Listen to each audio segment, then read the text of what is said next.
A warm welcome to Diplomatic Channel. I'm Amarachi Ubani. This week, tensions between Taiwan and China continues as the Taiwanese president digs in her heels, saying the territory will not bow to pressure from China and will defend its democratic way of life.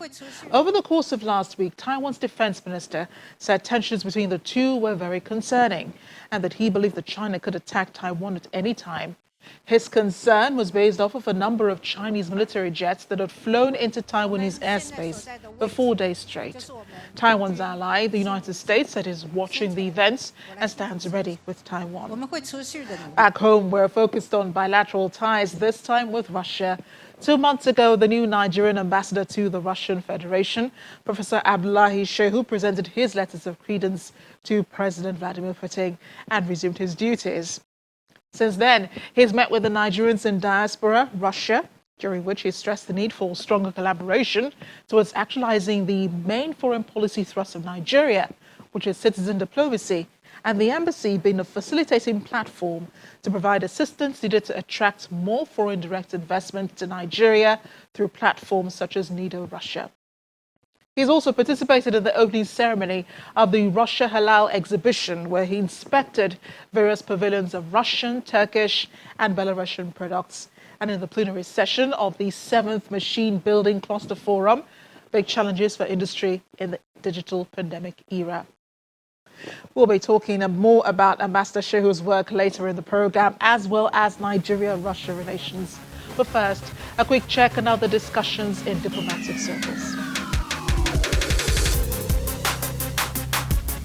The diplomatic community in Lagos has called the state government high in its COVID-19 response and management effort as the state overcomes its third wave of the global pandemic. Following their meeting with team leads of the Lagos State COVID-19 Incident Command Structure and the Emergency Operations Center, and a tour of the Infectious Disease Hospital and Biosecurity Facility Yaba, led by the Commissioner of Health, Professor Akin Abayomi, members of the diplomatic community agreed that the state government has done a lot to mitigate the scourge of the infection and pledged to continue to support the COVID-19 Lagos response directly and indirectly.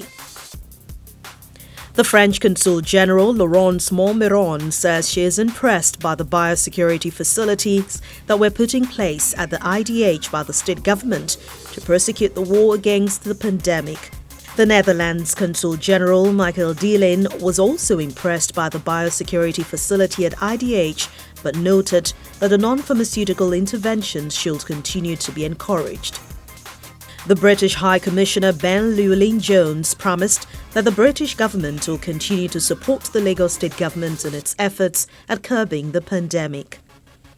Other members of the diplomatic community present at the meeting were the Canadian Deputy High Commissioner Tsham Nkrumah, Chief of the U.S. Consulate Political and Economic Section Brandon Hotspeth, Acting Head Mission German Consulate General Dr. Bernd von Ponchopol, Deputy Head of Mission British High Commission Peter Thomas, among others.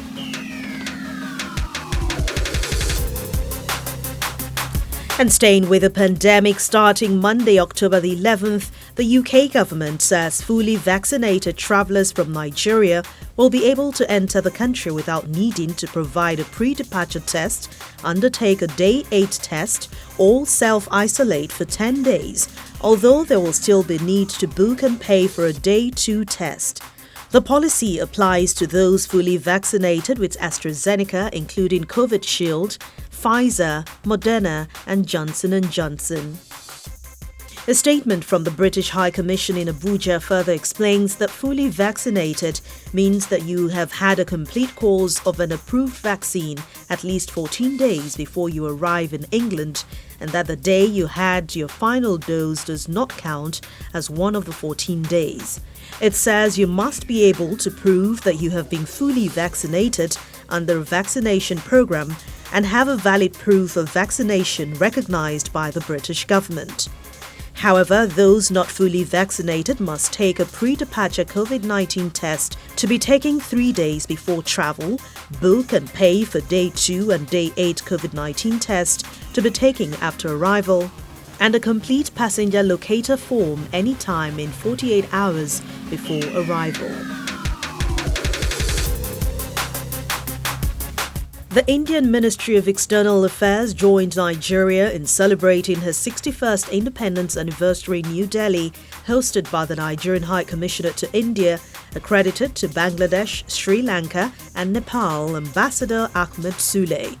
Ambassador Sule noted that Nigeria remains India's biggest trading partner in Africa and that India is one of the largest buyers of Nigeria's crude oil. He said in his address that there are about 135 companies owned and operated by Indians in Nigeria and that Nigeria hosts the largest Indian community in West Africa.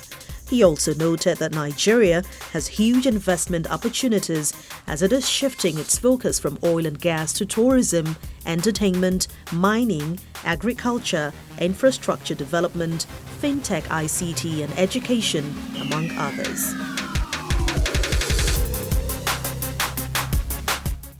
Finally, Nigeria's ambassador to Spain, Demola Seriki, has presented his letters of credence to King Felipe VI of Spain. He described the king as warm and said discussions had were useful.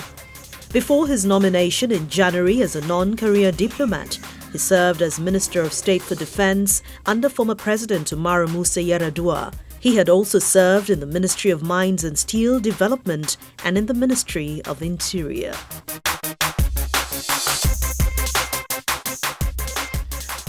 Welcome back. Taiwan's President Tsai Ing-wen is just as stubborn as the Chinese government.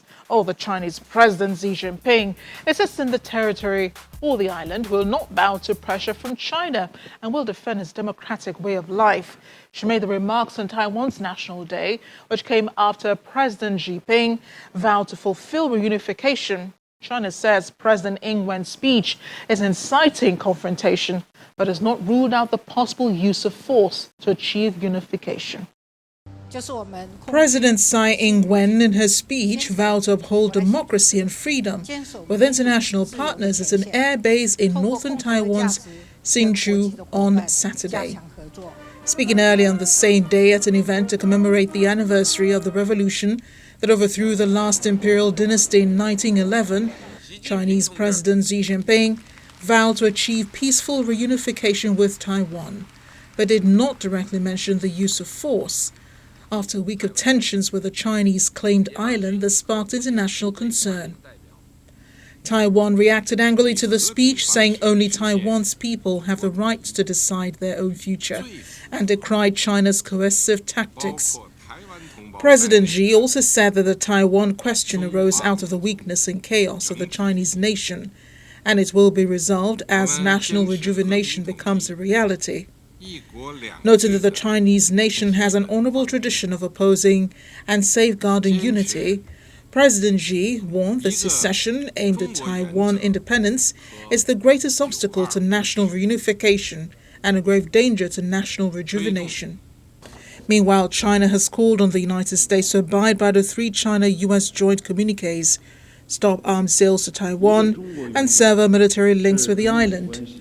Foreign Ministry spokesperson Zhao Lijiang made the statement at a press briefing in Beijing on Friday in response to a question about a report that members of U.S. Special Operations troops have been deployed in the island for at least 1 year to help Taiwan strengthen its capabilities.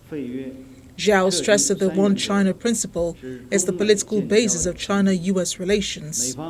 Democratically ruled Taiwan has come under increased military and political pressure from Beijing to accept its sovereignty, but Taipei has pledged to defend their freedom and that only Taiwan's people can decide their future. Last week, the island's defense minister, Chu Kuo-cheng, said China will be capable of mounting a full-scale invasion of Taiwan by 2025. Tensions have hit a new high between Taipei and Beijing. Over a 4-day period, beginning on October 1st, Taiwan reported close to 150 Chinese Air Force entered its air defense zone, part of a pattern of what Taipei calls Beijing's continued harassment of the island. Taiwan insists it is an independent country, called the Republic of China, its formal name. The Republic of China was established in 1912, and its government fled to Taiwan in 1949 after losing a civil war with the communists, who set up today's People's Republic of China. Let's turn to other bilateral relations now, this time between Nigeria and China. In the last 2 months, the Nigerian embassy in Moscow has developed a strategic plan to strengthen institutional capacity, attract, promote and protect trade and investment of Nigeria's nationals in Russia and Belarus, and promote citizen diplomacy through effective and efficient immigration, consular, education, cultural and other services to Nigerians, among other things. Nigeria has also signed a military technical cooperation agreement with the Russian Federation, to which the Minister of Defense, Major General Bashir Salihi Magashi, and the Director of the Federal Service for Military Technical Cooperation, Dmitry Shugiev, both signed on behalf of Nigeria and Russia in Moscow. That agreement of military technical cooperation between the two countries provides a legal framework for the supply of military equipment, provision of after-sales services, training of personnel in respective educational establishments, and technological transfer, among others. Also, Russian-based leading oil company Lukoil has signed an agreement with Nigeria to expand its operations in the country. Under this agreement, the business interest partnership include funding of the Warri refinery and petrochemical company rehabilitation project, as well as expansion of Lukoil's gas power interests in Nigeria. Lukoil also announced plans to expand operations in Lagos. But to the man behind these bilateral ties, working behind the scenes, Professor Abdullahi Shehu Yebakwai, better known as Professor Abdullahi Shehu. He is on his first term as ambassador. Before his appointment as ambassador this year, he was Director General of the Intergovernmental Action Group Against Money Laundering in West Africa, GIABA for short. He speaks more about himself in my conversation with him. Joining me now is Professor Abdullahi Shehu, the Nigerian ambassador to the Russian Federation.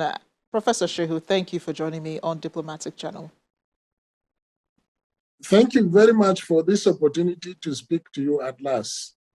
Oh, indeed. It's been over 100 days you've been in this position as ambassador of Nigeria to Russia. So it is a pleasure speaking with you. And 100 days, what has that been like for your first ambassadorial appointment?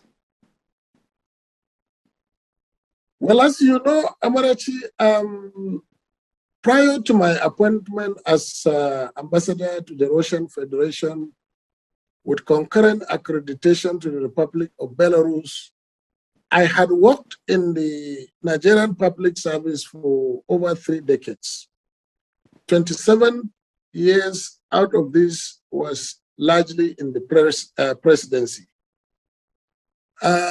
During this time, I was either leading or was part of one delegation or another to multilateral negotiations or to bilateral negotiations because of my schedule responsible for drugs and crime control and prevention. So with that experience, diplomacy and national service or home service, the line is very thin for me. During this time, you will recall that I was also seconded to work at the United Nations Office on Drugs and Crime in Vienna from 2003 to 2005, and that is a multilateral environment.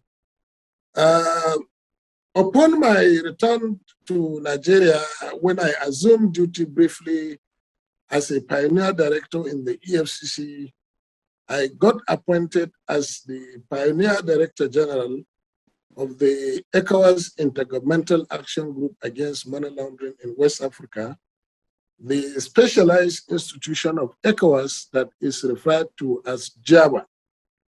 Now, that responsibility is almost at an ambassadorial level because I was relating with about 15 countries, 15 member countries of the ECOWAS, which later expanded to 17 countries when Sao Tome and Principe and one other country joined JABA. So basically, I was doing diplomacy. However, now in Russia, the difference is that whilst I had worked with many countries at the same time, under this current appointment, I will be working with only 2 countries, but very large country. In fact, as you know, the Russian Federation is the largest country in the world by land mass. Yeah. And one of the superpowers of the world, and Belarus also is my country of accreditation. So it is with great excitement and enthusiasm that I arrive here as ambassador. Therefore, I give glory to God and I express my gratitude to His Excellency Muhammad Buhari, President of the Federal Republic of Nigeria, for giving me the opportunity to serve in this privileged position as his special representative in the Russian Federation and the Republic of Belarus. My conversation with Ambassador Shehu continues after the break. Stay with us. Let's backtrack to just about a few months ago when you were warmly received by officials of the Nigerian embassy in Russia and by the Nigerian community, which I gather is pretty strong in Russia. What struck you the most about the contributions and works of the Nigerian community? Well, as you are aware, citizens' diplomacy is one of the main thrusts of Nigeria's foreign policy. Therefore, we value and we concentrate on caring about the welfare of our citizens. On the day I arrived in Moscow, I was welcomed not only by the officials of the embassy, but by a delegation of the Nigerian community in Russia, led by the president. It was a warm welcome, but you must understand that I came at the work within the period of pandemic, and therefore we were restricted from other activities like welcoming ceremonies, the usual Nigerian cultural dances and other things, which they could have used to welcome me. But nevertheless, it was a warm welcome, an excellent reception. And thereafter, I engaged constructively with the Nigerian community here because I informed them that we are here for them. Their welfare is our priority. And what I have learned so far is that they have been working very closely with the embassy to try to promote the good image and strategic interests of Nigeria in Russia and Belarus. Ambassador, yeah. What are some of the challenges that you find the most talked about from the community? At the time I came, I met something like a division among the community, and therefore I felt that it was necessary for me to bring them together. And to the glory of God, I was able to meet with the so-called factions and explain to them why we should be our brothers' keepers and we should work together, because working together will give us a sense of collective security in order to promote our interests and our overall national interests in this country. That has succeeded largely. Now, you know that there is this Nigeria in Diaspora organization. It's a very strong organization also here in Russia. And one of our priorities is to support the professionals that are doing well here in order for them to work with us in the embassy to promote businesses between Nigeria and Russia and Belarus. So they have been doing very well, and we have already taken up 1 or 2 projects with them that will help us to deepen the strategic partnership between our private sectors. Speaking of partnerships, Ambassador, you led the signing of a legal framework agreement that would provide for Russia to supply Nigeria with military equipment and with training. It also provides for after-sales services, training of personnel in respective educational establishments and technology transfer. Do you, explain to us, to bring to life what this new agreement is about. You know that an agreement is a mutually beneficial piece of a framework. So it is not on the one side, it on both sides that we stand to benefit here, they stand to benefit here. But as it is now, we are working on the necessary framework for the implementation of that agreement, meaning that our respective countries will have to set up the necessary working groups that will determine the modalities for cooperation, will identify the issues that we will be approaching each other with for help or for kind of technical assistance. If I'm hearing you correctly, this is not Nigeria abandoning cooperation with other partners such as the US for weapons sales. Now, far from it, as I indicated after the signing of that agreement, Nigeria is not looking for alternative, but complementarity and mutual benefit.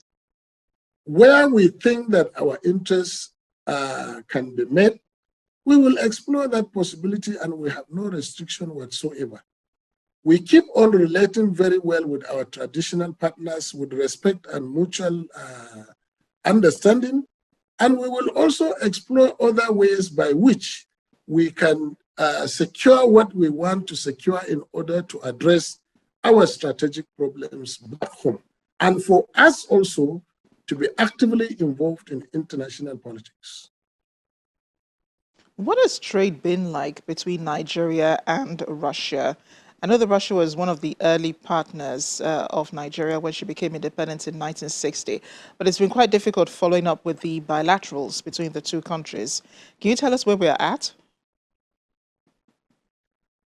Well, you see, on that point, we need to understand a number of issues. First of all, when we think that relations between Nigeria and Russia have been low, we need to understand some historical realities.